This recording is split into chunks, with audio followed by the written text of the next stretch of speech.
जय भोलेनाथ। मित्रों, आप सभी का एक बार फिर से स्वागत है। प्रिय मित्रों, आज की कथा के माध्यम से जानेंगे कि मनुष्य किस मोह में आकर घोर पाप कर बैठता है, और इसके साथ ही साथ यह भी जानेंगे कि स्त्री की वह कौन सी 4 गंदी आदतें हैं जिसके कारण घर का विनाश हो जाता है और सारे कुटुंब को जीवन भर दुखों का सामना करना पड़ता है। तो चलिए मित्रों, आपका ज्यादा समय व्यर्थ न करते हुए आज की दिव्य और पावन कथा प्रारंभ करते हैं।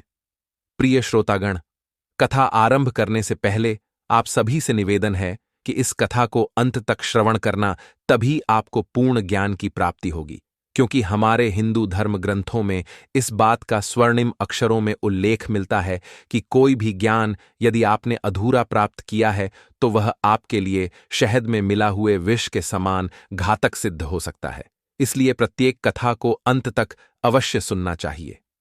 प्रिय दर्शकों, आदिकाल की बात है। सत्यलोकपुर नाम का एक नगर था।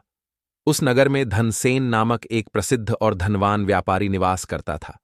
धनसेन बड़ा ही धर्मात्मा, दयालु और प्रजाहितैषी था। उसके घर में अनेक नौकर चाकर थे, परंतु उनमें सबसे अलग और विशिष्ट स्थान था। उसके पालतू कुत्ते वीर का वीर कोई साधारण कुत्ता नहीं था।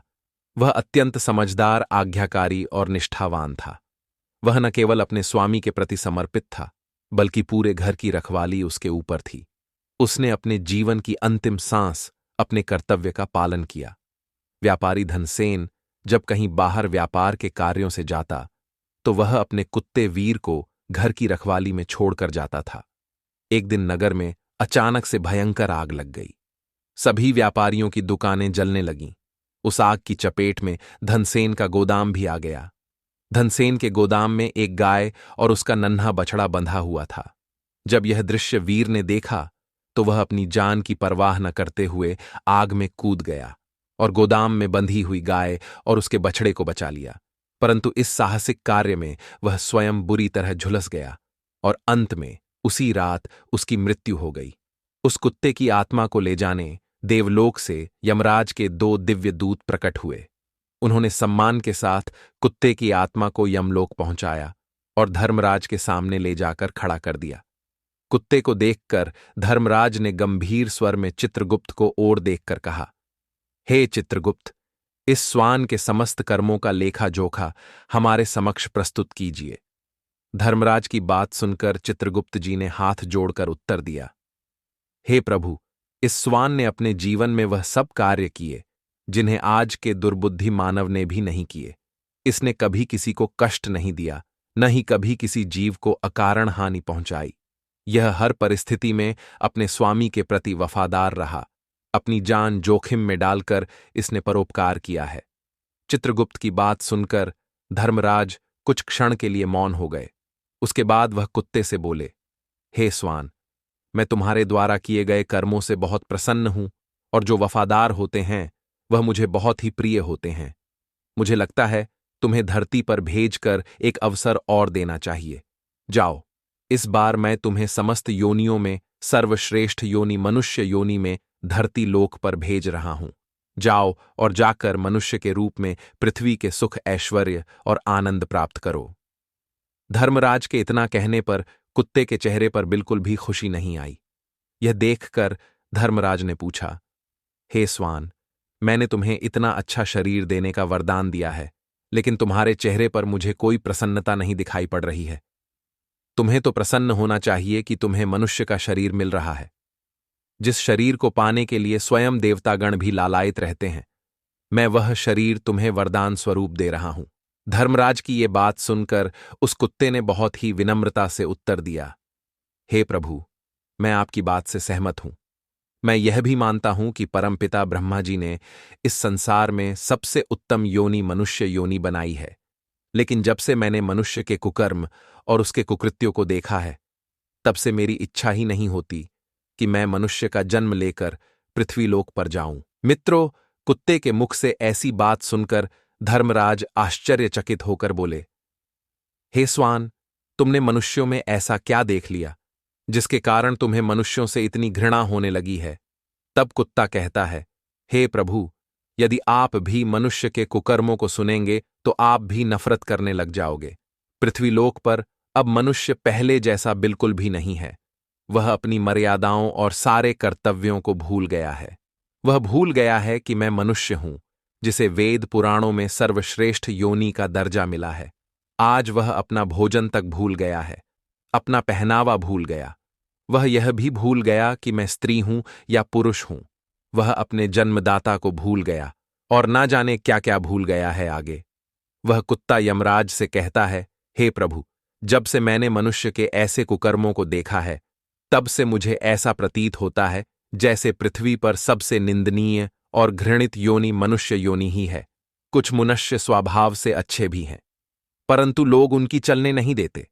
उन्हें धूर्त और पाखंडी समझकर उनसे लड़ाई झगड़ा करते हैं। हे प्रभु, यह सब देखकर मुझे तो नफरत सी हो गई है। आगे वह कुत्ता धर्मराज से कहता है, हे प्रभु, आप मुझे मनुष्य योनि को छोड़कर अन्य किसी भी योनि में धरती लोक पर भेज दीजिए।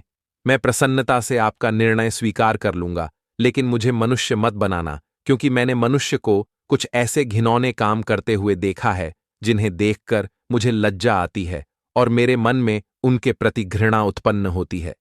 कुत्ते के मुख से मनुष्य के प्रति द्वेष देखकर धर्मराज ने कहा, हे स्वान, ऐसा तुम कैसे कह सकते हो? तुमने मनुष्यों को ऐसे कौन से काम करते देख लिया है जिसकी वजह से तुम्हें मनुष्य योनि से इतनी नफरत है? तब कुत्ता कहता है, हे प्रभु, यदि आप जानना चाहते हैं तो सुनिए। मैं अपनी आंखों देखी घटनाएं आपको सुनाता हूं। पहली घटना यह है कि मनुष्य की नीयत बहुत जल्दी खराब हो जाती है। वह कभी अपने धर्म पर स्थिर नहीं रह पाता। कभी कोई अच्छी वस्तु अगर दिखाई दी या कभी कोई सुंदर स्त्री दिख गई, कभी कहीं कुछ धन या पैसा दिख गया, तो मनुष्य की नीयत खराब हो जाती है।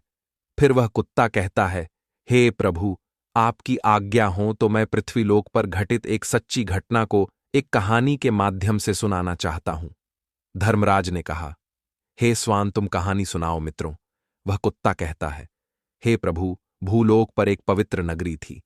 वहां चंद्रसेन नामक एक धनवान व्यापारी रहा करता था। उसका व्यापार दूर दूर तक फैला था।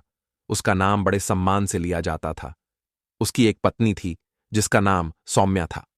वह बड़ी ही संस्कारी और धर्मपरायण स्त्री थी। एक दिन व्यापारी की पत्नी ने एक कन्या को जन्म दिया।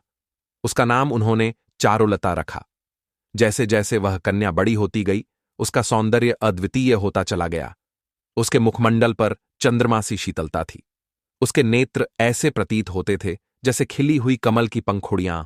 उसके कानों में झूलते रत्न जड़ित कुंडल और गले में मोतियों का हार उसके सौंदर्य को और भी दिव्य बना देता था। समय के साथ साथ जब वह जवान हुई तो व्यापारी को उसके विवाह की चिंता होने लगी। वह विचार करने लगा कि मेरी पुत्री अब विवाह योग्य हो गई है। मुझे ऐसा वर खोजना चाहिए जो कुलीन, धर्मपरायण और मेरी पुत्री के योग्य हो। ऐसा विचार करके व्यापारी उस नगर के बाहर एक बाबा रहते थे। व्यापारी उस बाबा के पास जाता है और वह अपने मन की इच्छा बाबा से बताते हुए कहता है, बाबा जी, हम अपनी रूपवती कन्या का विवाह किसी राजकुमार या राजा के साथ करना चाहते हैं। कृपया आप अपने तपोबल से देखकर हमें बताइए कि हमारी पुत्री का विवाह किसके साथ होगा। व्यापारी की बात सुनकर उस बाबा ने कहा, बेटा, हम आपकी बेटी का भाग्य उसे देखकर ही बता पाएंगे। या तो आप अपनी कन्या को यहां बुलाकर लाइए या फिर हम आपके घर चलते हैं। व्यापारी ने जब यह बात सुनी तो उसने प्रसन्नता से कहा, बाबा जी, आप हमारे घर पधारिए। आपके शुभ चरण हमारे घर में पड़ जाएंगे तो मेरा घर भी पवित्र हो जाएगा और हमारी बेटी के भाग्य में क्या लिखा है वह भी पता चल जाएगा। मित्रों, अगले दिन सुबह सुबह नित्य कर्म करने के पश्चात वह बाबा उस व्यापारी धनसेन के घर पहुंच गया। व्यापारी ने बाबा का खूब आदर सत्कार किया। उसके बाद अपनी बेटी को भाग्य दिखाने के लिए बुलाया। मित्रों, वह कन्या इतनी सुंदर थी कि बाबा भी उस पर मोहित हो गया और उसके मन में उस लड़की के प्रति गंदे गंदे विचार उठने लगे। वह बाबा सोचने लगा, ऐसी कन्या यदि मुझे मिल जाए तो मेरे जीवन के भाग्य खुल जाएंगे। फिर वह उस कन्या को पाने के लिए सोचने लगा कि ऐसा क्या षड्यंत्र करूं जिससे यह लड़की मुझे मिल जाए। यह सोचते हुए उस बाबा ने एक षड्यंत्र रचा और अचानक से लड़की को देखकर दुखी हो गया।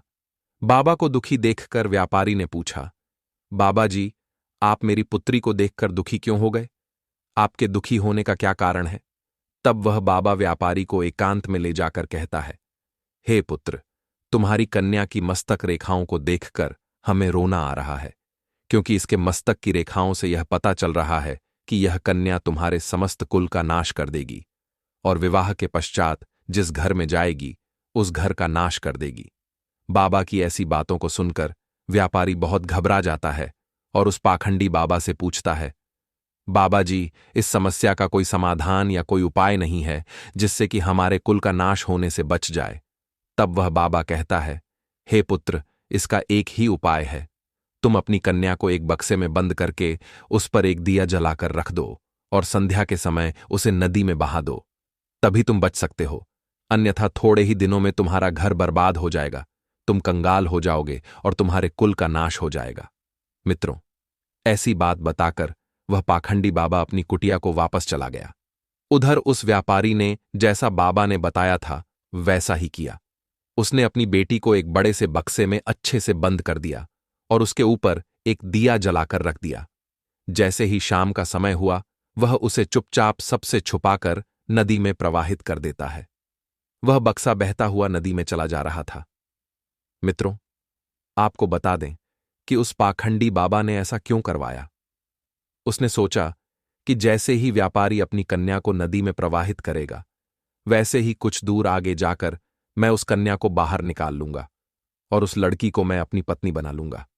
यही सोचकर उस बाबा ने अपने 4 चेलों को नदी के किनारे बैठा दिया और कहा कि आज रात इस नदी में बहता हुआ एक बक्सा आएगा, तुम चुपचाप उसको निकालकर मेरे पास ले आना। चेलों ने कहा, ठीक है गुरुजी। अब तो उस बाबा के चेले जाकर नदी के किनारे बैठ गए। उधर क्या होता है, वह बक्सा व्यापारी नदी में छोड़ देता है। बक्सा बहता हुआ नदी में चला जा रहा था।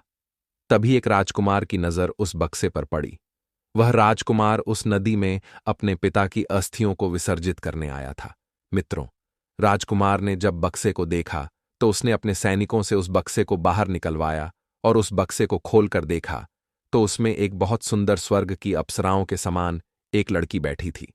राजकुमार उसे देखते ही उस पर मोहित हो गया और उस लड़की को अपने साथ महल में लेकर आ गया और उसके साथ पूरे विधि विधान से विवाह कर लिया और अपनी पत्नी बना लिया। उधर उस राजकुमार के सैनिकों ने उस बक्से में एक जंगली सुअर पकड़कर बंद कर दिया था और उसके ऊपर दीपक जलाकर बक्से को फिर से नदी में प्रवाहित कर दिया। बक्सा बहता हुआ आगे के लिए चला गया। आगे तो उस पाखंडी बाबा के चेले नदी किनारे घात लगाए बैठे ही थे कि जैसे ही बक्सा आएगा हम निकाल लेंगे। इतने में वह बक्सा आ गया। बाबा के चेलों ने उस बक्से को झटपट निकाला और अपने गुरु के पास ले आए। गुरु को पहले से पता था कि इसमें व्यापारी की सुंदर कन्या बंद है, इसलिए उसने उस बक्से को कुटिया के अंदर रखवा दिया और चेलों से कहकर बाहर से कुंडी लगवा दी और कहा, सुनो शिष्यों, इस कुटिया से चाहे कितना ही शोर आए, तुम बाहर से कुंडी मत खोलना। चेलों ने कहा, जो आज्ञा गुरुदेव। इतना कहने के बाद वह बाबा बक्से के साथ कुटिया के अंदर बंद हो जाता है। जैसे ही उसने उस बक्से को खोलकर सेठ की कन्या को देखना चाहा, उसके अंदर से एक खूंखार जंगली सुअर निकला और उस बाबा के ऊपर हमला कर दिया। बाबा अंदर से जोर जोर से आवाज लगाता है, दरवाजा खोल दो, मगर किसी भी चेले ने दरवाजा नहीं खोला। अंत में उस जंगली सुअर ने बाबा को मार डाला। थोड़ी देर बाद जब अंदर से आवाज आना बंद हो गई तो चेलों ने कुंडी खोलकर देखा तो अंदर उसके गुरु मृत अवस्था में पड़े थे और कुटिया के अंदर से एक जंगली सुअर निकलकर बाहर भाग गया। बाबा का पूरा शरीर खून से लहूलुहान था। मित्रों, उस पाखंडी बाबा को अपने कुकर्मों की सजा मिल चुकी थी। फिर वह कुत्ता धर्मराज से कहता है, हे प्रभु, उस व्यापारी ने भरोसा करके उस बाबा से पूछा था, लेकिन उस पाखंडी बाबा ने व्यापारी के साथ विश्वासघात किया और उसकी ही पुत्री को षड्यंत्र रचकर उससे अलग कर दिया। हे प्रभु, उस धूर्त बाबा ने व्यापारी के साथ बहुत बुरा किया, इसीलिए मेरी इच्छा मानव शरीर में जाने की बिल्कुल नहीं है। फिर धर्मराज कहते हैं, हे स्वान, जो कहानी तुमने मुझे सुनाई है ये बिल्कुल सच थी। इस कहानी से मनुष्य को यह सीखना चाहिए कि कोई कितना भी सगा क्यों ना हो, उस पर आंख बंद करके भरोसा नहीं करना चाहिए। पता नहीं कब किसका मन परिवर्तित हो जाए और उसकी नीयत खराब हो जाए। आगे धर्मराज कहते हैं, हे स्वान, पृथ्वीलोक पर मनुष्य को छोड़कर बाकी समस्त प्राणी प्राकृतिक नियमों का पालन कर रहे हैं। केवल मनुष्य ही प्रकृति के नियमों के साथ छेड़छाड़ कर रहा है और उन नियमों को अपनी इच्छा पूर्ति के लिए बदलता जा रहा है। मनुष्य अपनी इच्छाओं को पूरा करने के लिए इतना बदल गया है कि वह पशु से भी ज्यादा खराब बन चुका है। मित्रों, फिर वह कुत्ता कहता है, हे प्रभु, अब मैं आपको मनुष्य की दूसरी सच्चाई सुनाता हूं। एक बार एक पंडित जी भगवान शिव जी की पवित्र नगरी काशी में विद्या ग्रहण करने के लिए गए थे। उन्होंने काशी नगरी में निरंतर 16 वर्षों तक विद्या ग्रहण की। जब उन्होंने पूर्ण ज्ञान अर्जित कर लिया और उनकी शिक्षा पूरी हो गई तो वह अपने घर लौट आए और आते ही उन्होंने अपने पिताजी से कहा, पिताजी, मैं सब कुछ पढ़कर आ गया हूं। अब मुझे सब कुछ पता है। आप मुझसे कोई भी प्रश्न पूछ सकते हो, मैं उसका एकदम सत्य उत्तर दूंगा। अपने पुत्र की अहंकार भरी वाणी को सुनकर उसके पिता बोले, बेटा, जब तुम सब कुछ पढ़कर आए हो तो तुम मेरे एक छोटे से प्रश्न का उत्तर दे दो। पंडित जी कहने लगे, ठीक है पिताजी, आप प्रश्न पूछिए। फिर पंडित के पिता ने पूछा, बेटा, मुझे सिर्फ इतना बता दो कि मनुष्य के पाप के बाप का क्या नाम है। ऐसा विचित्र प्रश्न सुनकर पंडित जी हतप्रभ रह गए। वे सोचने लगे, ये कैसा प्रश्न है? मैंने तो ऐसा प्रश्न कभी नहीं सुना। जो किताबें मैंने पढ़ी उसमें यह विषय तो था ही नहीं। फिर तो पंडित जी रात भर किताबें पलटते रहे, परंतु पाप के बाप का नाम नहीं मिला। पंडित जी के पिताजी कहने लगे, जब तुम्हें पाप के बाप का नाम नहीं मालूम तो तुमने क्या खाक पढ़ाई की है? अभी तक तुम्हें पाप के बाप का नाम ही नहीं पता है। अपने पिता की बात को सुनकर पंडित जी कहने लगे, पिताजी, आप चिंता मत करो, मैं आपके इस प्रश्न का उत्तर अवश्य दूंगा। आखिरकार मैं एक ब्राह्मण का बेटा हूं। मैं पाप के बाप का नाम ढूंढकर ही वापस घर लौटूंगा, चाहे 16 वर्ष मुझे फिर से क्यों ना घर को त्याग कर काशी नगरी में व्यतीत करना पड़े। मित्रों, अपने पिता से इतना कहकर पंडित जी दोबारा से महादेव की नगरी काशी के लिए रवाना हो जाते हैं। फिर वह कुत्ता कहता है, हे प्रभु, जब पंडित जी घर से काशी के लिए जा रहे थे तो रास्ते में उन्हें बहुत तेज प्यास लगी और वह अपने आसपास जलाशय देखने लगे। तभी उन्हें दूर एक घर दिखाई दिया। पंडित जी उस घर के सामने जाते हैं और वहां जाकर कहते हैं, मुझे बहुत जोर की प्यास लगी है, अगर घर के अंदर कोई हो तो मुझे पानी पिला दो। मित्रों, पंडित जी की आवाज सुनकर घर के अंदर से एक स्त्री निकलती है और पंडित जी को पानी पिलाती है। पंडित जी पानी पीते हैं और पानी पीने के बाद उस स्त्री से पूछते हैं, यह किसका घर है? वह स्त्री कहती है, पंडित जी, आपको यह बात पानी पीने से पहले पूछना चाहिए था कि यह किसका घर है। अब आपने पानी तो पी लिया, अब आप पूछ रहे हैं यह किसका घर है, तो सुन लो, यह घर एक वैश्या का है। मैं एक वैश्या हूं। पंडित जी ने जैसे ही वैश्या का नाम सुना, उन्होंने एकदम से अपने कान पकड़ लिए और कहने लगे, राम राम, ये मुझसे क्या अनर्थ हो गया? मुझसे तो भारी अपराध हो गया। मैंने एक वेश्या के घर का पानी पी लिया। पंडित जी मन ही मन सोचते हैं, पाप का बाप तो मिला नहीं, ऊपर से इस अछूत स्त्री के हाथों से पानी पीकर मैंने एक और पाप कर दिया। फिर वह वैश्या कहती है, पंडित जी, आप आगे कहां जा रहे हो? पंडित जी ने वैश्या को सारी बात बताई और कहा कि मैं पाप के बाप का नाम ढूंढने जा रहा हूं। मुझे मेरे इस प्रश्न का उत्तर काशी में मिलेगा, इसलिए मैं दोबारा काशी में पढ़ने जा रहा हूं। पंडित जी की बात को सुनकर वैश्या ने सोचा कि 16 वर्ष काशी में पढ़कर आए हैं तो भी नहीं मालूम कि पाप के बाप का नाम क्या है, और अब फिर से काशी पढ़ने जा रहे हैं। मगर यह जरूरी भी नहीं कि पंडित जी जब काशी में पहुंच जाए तो उन्हें पाप के बाप का नाम वहां मालूम पड़ जाए। जब यह मेरे पास आए हैं तो क्यों ना मैं ही इन्हें बता दूं कि पाप के बाप का नाम क्या होता है। ऐसा सोचकर वह वैश्या पंडित जी से कहती है, पंडित जी, ठहरिए, आपको पाप के बाप का नाम मालूम करना है तो काशी जाने की जरूरत नहीं है। पाप के बाप का नाम तो मैं ही आपको बता सकती हूं। तब पंडित जी कहने लगे, यदि तुम मुझे यह नाम बता दो तो फिर मुझे इतनी दूर क्यों जाना पड़ेगा? वैश्या कहती है, ठीक है पंडित जी, मैं आपको पाप के बाप का नाम अगले दिन बताऊंगी, तब तक आप आराम कर लीजिए। आप काफी लंबा सफर तय करके आए हैं, बहुत थक गए होंगे। मैं आपके लिए भोजन बना देती हूं, उसके बाद मैं आपको बताऊंगी पाप के बाप का क्या नाम है। मित्रों, उधर कुत्ता धर्मराज से कहता है, हे प्रभु, जब वैश्या ने कहा, पंडित जी आप भोजन कर लें, उसके बाद मैं आपको पाप के बाप का नाम बताऊंगी, तो पंडित जी कहने लगे, मैं तेरे घर पर भोजन कैसे कर सकता हूं? तू तो एक कुल्लटा और दूषित स्त्री है। मैं तेरे यहां भोजन कदापि नहीं करूंगा।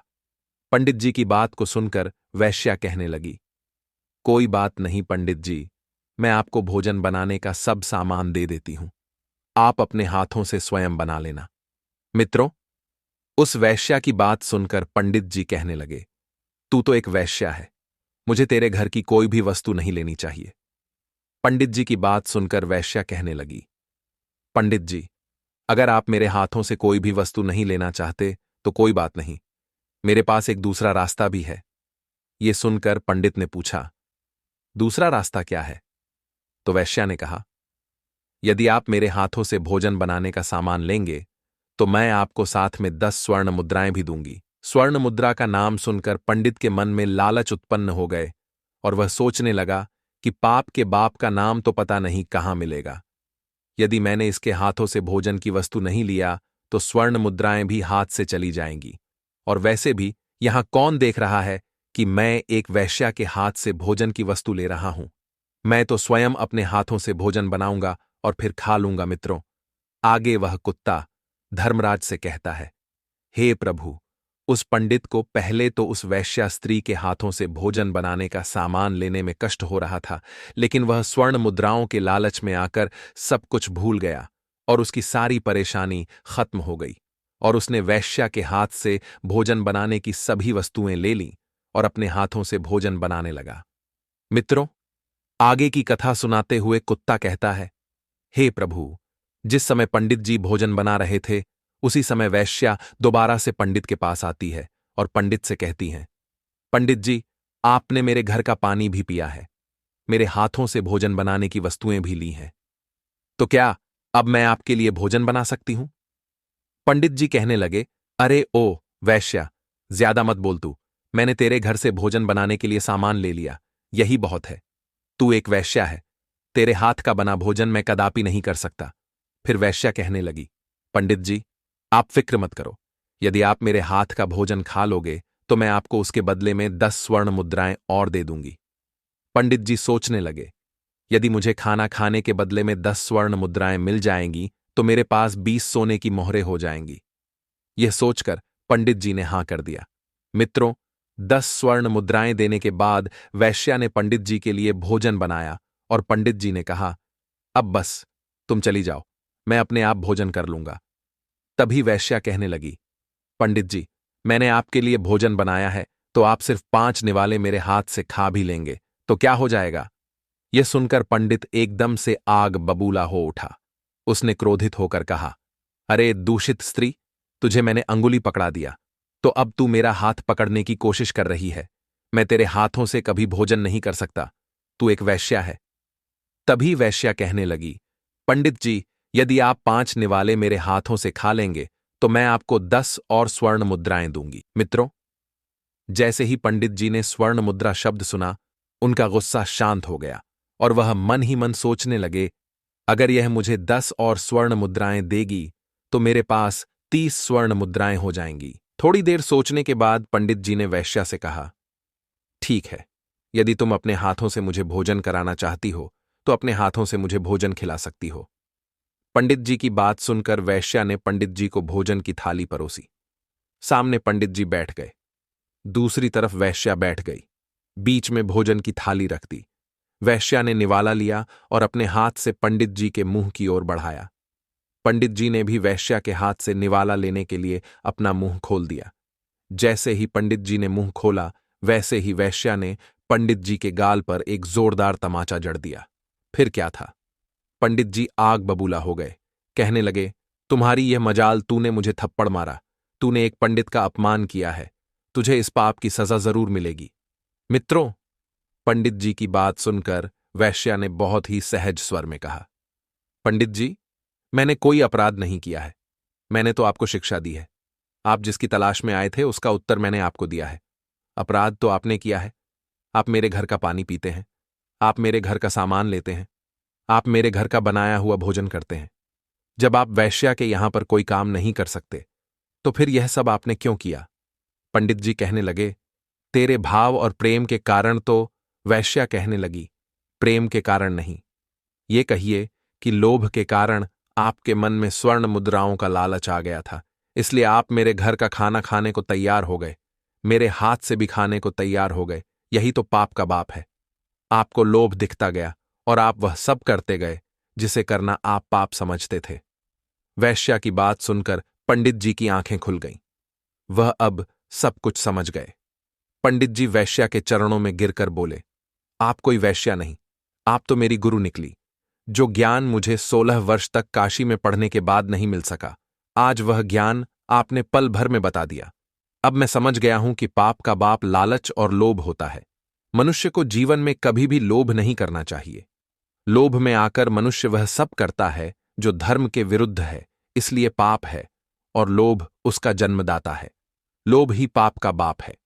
आगे कुत्ता धर्मराज से कहता है, हे प्रभु, इन सभी कारणों से मुझे मनुष्य जाति से घृणा है, क्योंकि मनुष्य लोभ में आकर कितना भी बड़ा नीच से नीच काम कर सकता है। आगे वह कुत्ता कहता है, हे प्रभु, मैं आपको आगे बताता हूं कि मनुष्य होशियार के साथ ही साथ धूर्त भी है। वह अपने काम के लिए स्वयं भगवान को भी धोखा दे सकता है। कुत्ते की यह बात सुनकर धर्मराज बोले, हे स्वान, यह कैसे संभव हो सकता है? मनुष्य कितना भी चालाक क्यों ना हो, वह ईश्वर को धोखा नहीं दे सकता। यदि वह ऐसा करता है तो उसे इसका परिणाम अवश्य भोगना पड़ता है। फिर उस कुत्ते ने कहा, हे प्रभु, मैं आपको एक कहानी सुनाता हूं। मित्रों, वह स्वान कहानी सुनाते हुए कहता है, हे प्रभु, प्राचीन समय की बात है। आर्यावर्त में राजपुर नाम का एक अत्यंत ही सुंदर और शोभायमान नगर था। उस नगर में एक प्रसिद्ध व्यापारी रहता था जिसका नाम धर्मदास था। नाम से तो वह धर्मात्मा लगता था, लेकिन व्यवहार में वह लोभी, कपटी और अत्यंत चतुर था। उसे व्यापार में लाभ के लिए कुछ भी करने से संकोच नहीं होता था। राजपुर नगर के निवासी धार्मिक और भोले भाले थे।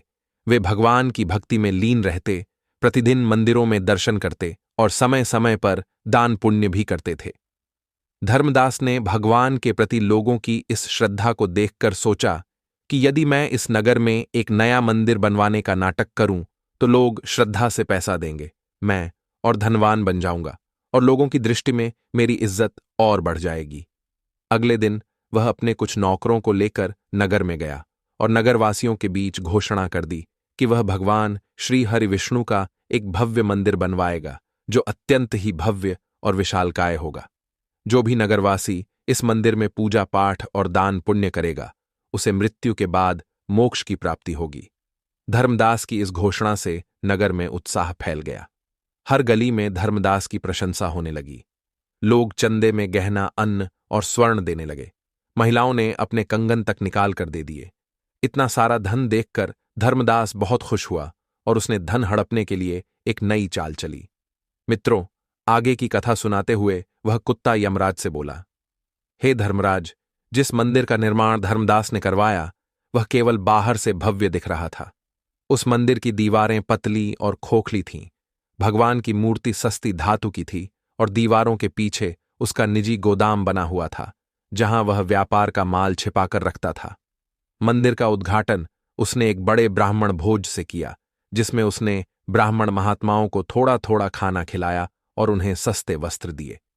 यह सब देखकर कुछ नगरवासी उसे धर्मात्मा और भगवान का परम भक्त मानने लगे, परंतु कुछ लोगों को उसके इन कार्यों पर संदेह होने लगा। तभी नगर में एक दिन चैतन्यनाथ नाम के एक वृद्ध साधु महात्मा पधारे। मित्रों, आगे कुत्ता बोला, हे प्रभु, वह महात्मा कोई साधारण महात्मा नहीं थे, बल्कि एक सिद्ध संत थे। जब वह मंदिर में दर्शन करने के लिए गए तो उनके मन में मंदिर को देखकर कुछ शंका उत्पन्न हो गई और वह मंदिर को ध्यानपूर्वक देखने लगे। मंदिर को देखने के बाद वह धर्मदास की चालाकी समझ गए।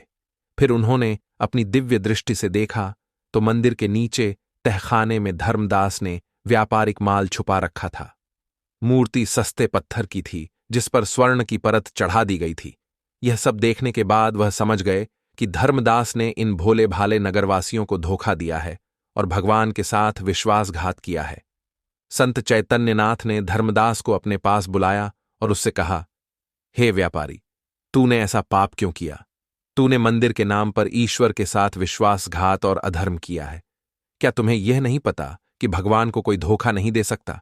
मित्रों, संत चैतन्यनाथ की बातें सुनकर धर्मदास हंस पड़ा और उसने हंसते हुए कहा, हे महाराज, आप तो मुझे समझदार दिखाई पड़ रहे हैं, फिर भी आप मूर्खों जैसी बात कर रहे हैं।